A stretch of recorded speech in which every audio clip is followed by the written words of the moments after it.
तो चलिए अब शुरू करते हैं सुपरफास्ट खबरों का सिलसिला। बाबरी मस्जिद विध्वंस केस में 28 सालों बाद आज लखनऊ की एक स्पेशल सीबीआई कोर्ट फैसला सुनाएगी। इस केस में बीजेपी के वरिष्ठ नेता एल के आडवाणी, मुरली मनोहर जोशी, उमा भारती और कल्याण सिंह भी आरोपी हैं। हाई प्रोफाइल मामले में फैसले के मद्देनजर अयोध्या और लखनऊ में सुरक्षा के कड़े इंतजाम किए जा रहे हैं। कोर्ट में बीजेपी की फायर ब्रांड नेत्री उमा भारती को भी मौजूद रहना था, लेकिन वो कोर्ट में मौजूद नहीं रहेंगी। उमा भारती कोरोना वायरस से संक्रमित है। उमा भारती के कोरोना टेस्ट की रिपोर्ट फिर से पॉजिटिव आई है। हाथरस गैंगरेप पीड़िता का शव देर रात गांव पहुंचा और ग्रामीणों के भारी विरोध के बीच अंतिम संस्कार कर दिया गया। हालांकि जब आधी रात में शव गांव पहुंचा तो ग्रामीण अंतिम संस्कार के लिए राजी नहीं थे, लेकिन पुलिस ने भारी विरोध के बावजूद पीड़ित का अंतिम संस्कार करा दिया। वहीं परिवार ने शव का जल्दबाजी में अंतिम संस्कार करने से इनकार कर दिया था। परिवार की मांग थी कि सुबह अंतिम संस्कार किया जाए। बता दें कि मंगलवार को दिल्ली के सफदरगंज हॉस्पिटल में पीड़िता की मौत के बाद लोगों में गुस्सा है। पीड़िता की मां ने कहा कि जब मैंने अपनी बेटी को पाया तो देखा उसके शरीर से बहुत खून बह रहा था। मैंने उसे अपने दुपट्टे और उसी खून से लथपथ कपड़े से उसे ढक दिया। हाथरस गैंगरेप से सियासी पारा एक बार फिर गर्मा गया। पीड़ित परिवार इंसाफ की मांग कर रहा है। महिला अपराध को लेकर विपक्ष योगी सरकार पर निशाना साध रहा है। इसी बीच हाथरस एसपी ने पीड़िता के साथ गैंगरेप नहीं होने की बात कही है।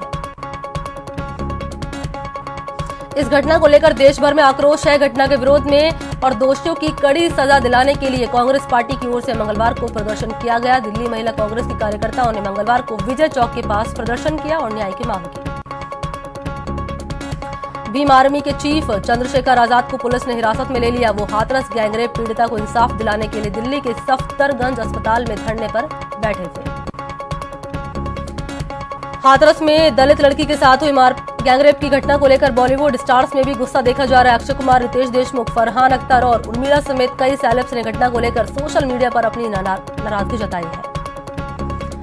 सुशांत सिंह राजपूत की मौत मामले में एम्स की टीम ने ऑटोप्सी और विसरा की शुरुआती रिपोर्ट सीबीआई को सौंप दी। सीबीआई ने बयान जारी कर कहा कि सुशांत सिंह राजपूत मौत मामले में अभी किसी निष्कर्ष पर नहीं पहुंचा जा सका है। सुशांत सिंह राजपूत केस में मुंबई फॉरेंसिक लैब की बड़ी लापरवाही सामने आई। सुशांत के विसरा का ड्रग टेस्ट नहीं हुआ था और मुंबई फॉरेंसिक लैब ने पता ही नहीं किया था कि सुशांत को ड्रग्स दिया गया था या नहीं। ड्रग्स मामले में गिरफ्तार एक्ट्रेस रिया चक्रवर्ती और उनके भाई शोभिक चक्रवर्ती की जमानत अर्जी पर बॉम्बे हाईकोर्ट में कुल 7 घंटे सुनवाई हुई। अदालत ने अपना फैसला सुरक्षित रख लिया है।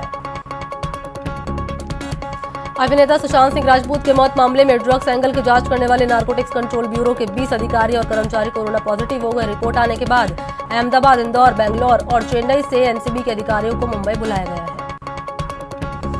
कंगना रनौत के साथ चल रहे विवाद में शिवसेना सांसद संजय राउत ने हाईकोर्ट में हलफनामा दाखिल किया। उनका कहना है कि न उन्होंने कंगना को गाली दी और न ही धमकाया है। देश के 10 राज्यों की 56 विधानसभा सीटों और 1 लोकसभा सीट के लिए उपचुनाव की तारीखों का ऐलान हो गया। मध्य प्रदेश, छत्तीसगढ़, गुजरात और यूपी की 54 विधानसभा सीटों पर 3 नवंबर को वोटिंग होगी, जिसके नतीजे 10 नवंबर को आएंगे। मध्य प्रदेश में विधानसभा उपचुनाव की तारीखों का ऐलान हो गया। 3 नवंबर को मध्य प्रदेश की 28 विधानसभा सीटों पर उपचुनाव होगा और 10 नवंबर को काउंटिंग होगी। उपराष्ट्रपति वेंकैया नायडू मंगलवार को कोरोना वायरस से संक्रमित मिले। ये जानकारी उपराष्ट्रपति के ट्विटर हैंडल से मंगलवार रात को दी गई। उपराष्ट्रपति की पत्नी का भी कोरोना टेस्ट करवाया गया, जिसमें वो नेगेटिव मिली। कोरोना से संक्रमित पाए जाने के बाद उपराष्ट्रपति होम क्वारंटीन में चले गए हैं। मशहूर प्रोड्यूसर डायरेक्टर शेखर कपूर को भारतीय फिल्म और टेलीविजन संस्थान का नया अध्यक्ष और संस्थान की गवर्निंग काउंसिल का प्रमुख नियुक्त किया गया है। सूचना और प्रसारण मंत्रालय ने कपूर को इन पदों पर नियुक्त किए जाने की घोषणा की है। कृषि कानून पर विपक्ष के विरोध पर पीएम ने जवाब दिया है। पीएम ने कहा कि मशीनों को जलाने वाले लोग किसानों का अपमान कर रहे हैं। उन्होंने कहा कि कानून से काली कमाई का जरिया खत्म हो गया है। पीएम मोदी ने मंगलवार को उत्तराखंड को एक बड़ी सौगात दी। पीएम मोदी ने उत्तराखंड के विकास के लिए नमामि गंगे से जुड़े 6 मेगा प्रोजेक्ट का उद्घाटन किया। इसमें मेक सीवरेज प्लांट भी शामिल है। एलएसी पर जारी तनाव के बीच रक्षा मंत्रालय ने सेना को 2290 करोड़ रुपए के हथियार खरीदने की मंजूरी दी। इनमें देशी और विदेशी दोनों तरह के हथियार शामिल हैं। अमेरिका में राष्ट्रपति चुनाव में सिर्फ 35 दिन रह गए हैं। अमेरिकी राष्ट्रपति डोनाल्ड ट्रंप और डेमोक्रेटिक पार्टी के जो बाइडेन के बीच आज अपनी पहली डिबेट में एक दूसरे का मुकाबला करेंगे। 3 नवंबर को होने वाले चुनाव में जनमत तय करने में भी इस डिबेट की अहम भूमिका होगी। सीएम गहलोत आज वीडियो कॉन्फ्रेंसिंग के जरिए सभी जनप्रतिनिधियों से संवाद करेंगे। इस दौरान सभी विधायक, सांसद और निकायों के जनप्रतिनिधि मौजूद रहेंगे। राजस्थान में लोगों को कोरोना वायरस से बचाने और इसके प्रति जागरूकता के लिए 2 अक्टूबर से राजस्थान सरकार ने जन आंदोलन चलाने की घोषणा की है। इस बार जागरूकता अभियान का नाम जन आंदोलन किया गया है। सीएम गहलोत ने मंगलवार को एसीबी के अधिकारियों के साथ समीक्षा बैठक की। बैठक में सीएम ने भ्रष्टाचार के खिलाफ जीरो टॉलरेंस अपनाने की बात कही। उन्होंने शिकायत मिलने के बाद त्वरित कार्रवाई के निर्देश दिए। बैठक में सीएम ने निर्देश दिया कि अब गजेटेड अफसरों की तर्ज पर हर सरकारी कर्मचारी के लिए सालाना संपत्ति की घोषणा को अनिवार्य किया जाना तय हो गया है। सभी कर्मचारियों को सालाना ऑनलाइन अपनी अचल और चल संपत्ति की घोषणा करना अनिवार्य होगा। सीएम ने भ्रष्टाचार के खिलाफ शिकायत के लिए एसीबी की हेल्पलाइन 1064 के ज्यादा से ज्यादा प्रचार प्रसार पर जोर दिया। उन्होंने निर्देश दिए कि सभी सरकारी कार्यालयों में इस हेल्पलाइन की जानकारी देने वाले पोस्टर चस्पा किए जाए। मुख्यमंत्री अशोक गहलोत की ओर से वीडियो कॉन्फ्रेंसिंग के जरिए एसीबी विभाग की ली गई बैठक में श्रीगंगानगर एसीबी के अधिकारी भी जुड़े। वीडियो कॉन्फ्रेंसिंग के दौरान मुख्यमंत्री अशोक गहलोत ने श्रीगंगानगर जिले में भ्रष्टाचार को लेकर जीरो टॉलरेंस के निर्देश दिए हैं। प्रदेश में अब शहरों के तर्ज पर ग्रामीण इलाकों में राजस्व विभाग की आवंटन की जा सकने वाली जमीन का लैंड बनेगा। राजस्व विभाग इसके लिए जल्द ही काम शुरू करेगा। राजस्व विभाग का लैंड बैंक बनने से सोलर, विंड समेत अन्य ऐसे उद्योगों को जमीन आवंटन में आसानी होगी जिन्हें बड़ी जमीन चाहिए। सीएम अशोक गहलोत ने राजस्व विभाग की समीक्षा बैठक में इसके निर्देश दिए। सीएम ने राजस्व विभाग के अधीन आवंटन योग्य सरकारी भूमि का लैंड बैंक बनाने के निर्देश दिए ताकि राज्य स्तर पर आवंटन के लिए भूमि उपलब्ध हो सके। सीएम गहलोत ने कृषि रहन पोर्टल का काम भी जल्द पूरा करने के लिए कहा है। लोकसभा अध्यक्ष ओम बिरला के पिता श्री कृष्ण बिरला का 92 साल की उम्र में निधन हो गया। श्री कृष्ण बिरला लंबे समय से बीमार चल रहे थे। श्री कृष्ण बिरला का कोटा किशोरपुरा मुक्तिधाम में अंतिम संस्कार किया जाएगा। प्रदेश के निजी स्कूलों में फीस के मामले में आज हाईकोर्ट में सुनवाई होगी। एकल पीठ ने अभिभावकों को ट्यूशन फीस का 70% भुगतान करने का आदेश दिया था, जिसकी पहली किस्त का भुगतान आज तक करना है। इस केस में अब राज्य सरकार आज होने वाली सुनवाई में अपना पक्ष रखेगी। अपीलकर्ता के मुताबिक फीस के मसले पर स्कूल संचालकों ने राजस्थान स्कूल एक्ट 2016 का भी उल्लंघन किया है। कोरोना के खिलाफ जागरूकता के लिए गहलोत सरकार 2 अक्टूबर से जन जागरण अभियान चलाएगी। ये आंदोलन पहले फेज में राज्य में संक्रमण से सबसे ज्यादा प्रभावित 11 जिलों में चलाया जाएगा। बीजेपी नेता मदन दिलावर ने डूंगरपुर में उपद्रव के पीछे नक्सली कनेक्शन बताया। उन्होंने कहा कि बाहरी लोगों ने स्थानीय आदिवासियों को भड़काने का काम किया। डूंगरपुर हिंसा पर बीजेपी विधायक मदन दिलावर के बयान पर पीसीसी चीफ गोविंद सिंह डोटासरा ने पलटवार किया। उन्होंने कहा कि जब सरकार आग बुझाने की कोशिश कर रही है तो मदन दिलावर जैसे लोगों से हवा दे रहे हैं। प्रदेश में निगमों के चुनाव तय समय पर ही होंगे। इसको लेकर हाईकोर्ट ने सरकार की याचिका खारिज कर दी और 31 अक्टूबर तक जयपुर, जोधपुर और कोटा निगम के चुनाव कराने के निर्देश दिए हैं। बीजेपी राष्ट्रीय अध्यक्ष जेपी नड्डा ने मंगलवार को जयपुर के प्रताप विश्वविद्यालय के दीक्षांत समारोह में विद्यार्थियों को संबोधित किया। अपने संबोधन में नड्डा ने कहा कि शिक्षा रटने के बजाय समाज के लिए उपयोगी होनी चाहिए। प्रदेश के प्रसिद्ध physician doctor GN. Saxena Mahatma Gandhi medical university के प्रो वाइस चांसलर होंगे। यूनिवर्सिटी के चेयरमैन की सहमति से उनका नियुक्ति पत्र जारी किया गया है।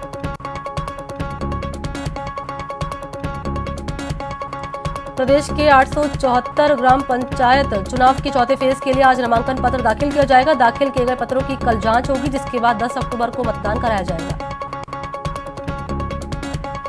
चूरू के रतनगढ़ की 27 ग्राम पंचायतों के चुनाव के लिए आज नामांकन पत्र भरे जाएंगे। इन पंचायतों में 10 अक्टूबर को वोट डाले जाएंगे। पंचायत राज संस्थाओं के चौथे और अंतिम चरण के चुनाव में नामांकन के लिए प्रतापगढ़ में नामांकन दलों को प्रशिक्षण दिया गया है। प्रतापगढ़ पंचायत समिति की 35 ग्राम पंचायतों में आगामी 10 अक्टूबर को पंच और सरपंच के लिए चुनाव होंगे। उदयपुर में 45 सरपंच और 375 वार्ड पंचों के चुनाव के लिए आज नामांकन होगा। वहीं 1 अक्टूबर को नामांकन पत्रों की जांच और नाम वापसी की प्रक्रिया होगी। दौसा में पंचायत चुनाव के आखिरी चरण की वोटिंग के लिए पोलिंग पार्टियां रवाना हो गई है। इससे पहले सभी अधिकारियों को ट्रेनिंग दी गई है। बीकानेर में पंचायत चुनाव को लेकर सभी तैयारियां पूरी कर ली गई। चुनाव के दौरान शांति व्यवस्था के लिए प्रशासन ने पुख्ता इंतजाम किए हैं। उदयपुर के भल्लो ओकागुड़ा गांव के लोगों ने पंचायत चुनाव का बहिष्कार करने का ऐलान कर दिया। उन्होंने कहा कि आजादी के 70 साल बाद भी गांवों में सुविधाओं का अभाव है, ऐसे में वोट डालने का कोई मतलब ही नहीं है। अलवर जिले में पंचायत चुनाव का पहला चरण शांतिपूर्ण तरीके से संपन्न होने के बाद जिला प्रशासन शेष बचे 3 चरणों की तैयारियों में जुट गया। दूसरे चरण के लिए 3 अक्टूबर को वोट डाले जाएंगे। धौलपुर जिले की बाड़ी पंचायत समिति की 35 ग्राम पंचायतों में महिलाओं ने पुरुष के मुकाबले बाजी मारी है। 20 महिला प्रत्याशियों ने पुरुषों के 15 प्रत्याशियों के मुकाबले सरपंच के रूप में चुनकर आई है। तो चलिए ब्रेक के बाद खबरों के सिलसिले को आगे बढ़ाते हैं। देश में कोरोना की रफ्तार नहीं थम रही। पिछले 24 घंटे में देश में 69,668 नए केस सामने आए, जिसके बाद कुल मरीज का आंकड़ा 61,43,000 के पार पहुंच चुका है। कोरोना से पिछले 24 घंटे में 775 लोगों की मौत हो गई। इसी तरह इस बीमारी से अब तक 96,351 लोगों की जान जा चुकी है। वहीं पिछले 24 घंटे में 85,194 मरीज ठीक भी हुए, जिसके बाद ठीक हुए मरीजों का आंकड़ा 50,98,000 को पार कर गया और रिकवरी रेट 82.74% है। कोरोना संक्रमण के बढ़ते मामलों को लेकर मुंबई में बीएमसी ने नए नियम जारी किए। मुंबई के किसी भी मॉल, दुकान, रेस्टोरेंट, दफ्तर, बस, टैक्सी, रिक्शा में बिना मास्क के एंट्री नहीं मिलेगी। सड़कों पर बिना मास्क घूमने वालों पर बीएमसी ने 200 रुपये जुर्माना तय किया है। मरुधरा में कोरोना का आंकड़ा तेजी से बढ़ रहा है। मरुधरा में बीते 24 घंटे में 2,148 नए केस सामने हैं, जिसके बाद प्रदेश में संक्रमित का आंकड़ा 1,33,000 के पार पहुंच चुका है। मरुधरा में 24 घंटे में कोरोना से 15 लोगों की मौत हो गई है। इसके साथ ही प्रदेश में कोरोना से मरने वालों का आंकड़ा 1,471 तक जा पहुंचा है। जयपुर में कोरोना के बढ़ते संक्रमण को देखते हुए कोरोना जागरूकता अभियान चलाया जा रहा है। इस अभियान के चलते लोगों को मास्क और सोशल डिस्टेंसिंग के लिए जागरूक किया जा रहा है। कोटा में कोरोना के 86 नए केस सामने आए। जिले में कुल केस 8700 के पार पहुंच चुके हैं। प्रतापगढ़ में मंगलवार को कोरोना के 2 नए केस सामने आए। जिले में कुल मरीज की संख्या 797 हो गई है। सीकर में कोरोना के 61 नए केस सामने आए। इसके साथ ही जिले में कुल केस 4,478 हो गए हैं। श्रीगंगानगर में कोरोना आंकड़े को लेकर स्टेट रिपोर्ट और स्वास्थ्य विभाग की रिपोर्ट में गड़बड़ी पाई गई। स्वास्थ्य विभाग की रिपोर्ट में मंगलवार को 51 नए केस आए, जबकि स्टेट रिपोर्ट में 2 नए केस सामने आए हैं। श्रीगंगानगर जिले में सूचना और जनसंपर्क विभाग के द्वारा आमजन को कोरोना के प्रति सावधान और सचेत करने के लिए लगातार जागरूकता कार्यक्रम चलाए जा रहे हैं, जिसके तहत माइकिंग रिक्शा के जरिए आमजन को वैश्विक महामारी कोरोना के प्रति जागरूक किया जा रहा है। अलवर में खनिज अभियंता केसी गोयल ने वरिष्ठ सहायक कार्यालय अजीत सिंह शेखावत से जान को खतरा बताया। इसके बाद अजीत सिंह शेखावत ने भी केसी गोयल से जान को खतरा बताते हुए उच्च अधिकारियों को पत्र लिखा है। बूंदी के जनाना हॉस्पिटल में मंगलवार को गफलत में 2 नवजात बालिकाओं के बदल जाने का मामला सामने आया, जिसके बाद कोटा जेके लोन पहुंचने पर परिजनों को अपनी गलती का एहसास होने से दोनों पक्ष के परिजनों ने बालिकाओं की अदला बदली पर अपनी भूल का सुधार किया। श्रीगंगानगर पुलिस ने नशीली दवाओं के खिलाफ कार्रवाई करते हुए एक युवक को गिरफ्तार किया। युवक के पास से 500 नशीली गोलियां बरामद हुई है। चूरू के रतनगढ़ में एक विवाहिता को अगवा कर जहरीला पदार्थ खिलाने से मौत होने का मामला सामने आया। मृतका के परिजनों ने आरोपी के खिलाफ मामला दर्ज कराया है। भरतपुर की कामा पुलिस ने 12 साल से फरार चल रहे आरोपी को गिरफ्तार किया। आरोपी पर हत्या, लूट के कई मामले दर्ज हैं। चूरू में राशन डीलर से राशन मांगने गई एक 60 साल की बुजुर्ग महिला और उसके बेटे के साथ मारपीट का मामला सामने आया। पुलिस मामले की जांच कर रही है। बीकानेर पुलिस ने नकबजनी के 2 आरोपियों को गिरफ्तार किया। इन आरोपियों ने कई वारदातें करना भी कबूल किया है। भरतपुर पुलिस ने अपराधियों को पकड़ने के लिए धरपकड़ अभियान चलाया है। इसके तहत 4000 के फरार चल रहे नामी बदमाश को गिरफ्तार किया है। कोटा पुलिस ने बाइक चोर गिरोह का खुलासा किया है। पुलिस ने गैंग के 2 सदस्यों को गिरफ्तार किया है। बूंदी में बीजेपी नेता ने एक दुकान पर फायरिंग कर दी। पीड़ित की सूचना के बाद पुलिस ने आरोपी को गिरफ्तार कर लिया। अलवर के दिल्ली जयपुर हाईवे पर आज सुबह 5 बजे मिनी ट्रक में आग लगने से हड़कंप मच गया। चालक ने आग लगते ही गाड़ी से कूदकर अपनी जान बचाई। आधे घंटे के बाद आग पर काबू पाया गया। बाड़मेर में निर्माणाधीन टांका ढहने से 3 मजदूरों की दर्दनाक मौत हो गई। टांका ढहने से मिट्टी में दबे मजदूरों को बाहर निकालने के लिए घंटों चले ऑपरेशन के बाद 3 मजदूरों के शवों को बाहर निकाला गया। सवाई माधोपुर के बौली थाना क्षेत्र में संदिग्ध अवस्था में एक महिला की मौत हो गई। पुलिस मामले की जांच कर रही है। कोटा के चंबल नदी में डूबने से 10वीं कक्षा के छात्र की मौत हो गई। मृतक नहर में नहाने गया था।